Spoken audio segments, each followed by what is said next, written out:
Oi, gente. Quem acompanha a política mais de perto deve ter ouvido o presidente Bolsonaro, assim que eleito, ter dito que negociaria com as bancadas em vez de negociar com os partidos, algo que ainda não tinha sido visto na política brasileira.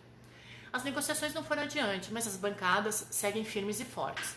Bom, no meu doutorado eu estudei as BBBs, bancadas do Boi, Bíblia e Bala. E vocês achando que eu só tinha estudado Bolsonaro, né? Bom, nos próximos vídeos eu vou falar um pouco mais sobre elas. Então vamos lá. Afinal, quem são esses grupos de pressão? Mesmo tendo atingido uma certa maturidade democrática, o Brasil ainda apresenta um sistema partidário bastante peculiar, marcado pela intensa fragmentação. Gente, o Brasil tem 75 partidos em processo de formação. E a gente se caracteriza também por uma elevada volatilidade eleitoral, o famoso troca-troca partidário.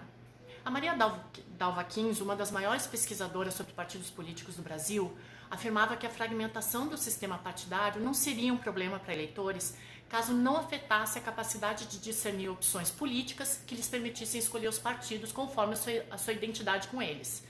O que acontece? A perda da importância da identidade ideológica, que até um passado recente fomentava a migração partidária, hoje ela estimula a criação de ainda mais agremiações.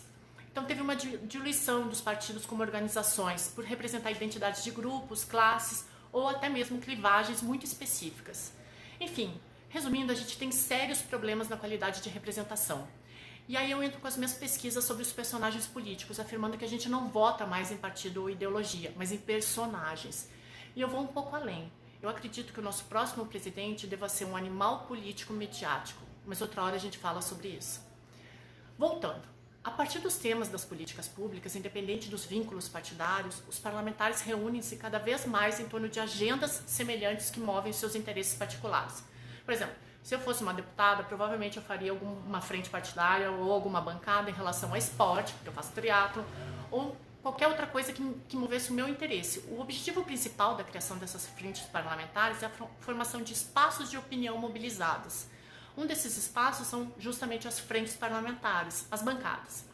O crescimento desses grupos, ou como eu gosto de chamar, os grupos de pressão, fez com que em 2005 a mesa da Câmara dos Deputados passasse a registrar esses grupos oficialmente.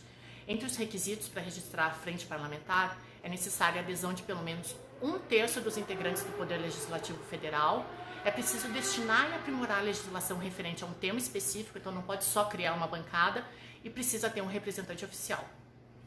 As frentes podem utilizar o espaço físico da Câmara dos Deputados, por exemplo, desde que as suas atividades não interfiram no andamento dos outros trabalhos da Casa, mas não podem requisitar, por exemplo, contratação de pessoal ou fornecimento de passagens aéreas. Com o passar dos anos, as frentes só cresceram em tamanho e importância. É difícil a gente mensurar quantitativamente a influência dessas bancadas e até mesmo qualitativamente. Isso depende de cada parlamentar, de como que ele atua. Essa análise mais profunda a gente só dá num curso específico sobre as bancadas do Congresso, que depois vocês podem ver no site. Enquanto isso, no próximo vídeo eu vou falar especificamente sobre a toda poderosa bancada ruralista, o seu discurso e o seu modus operandi. Vai lá comigo!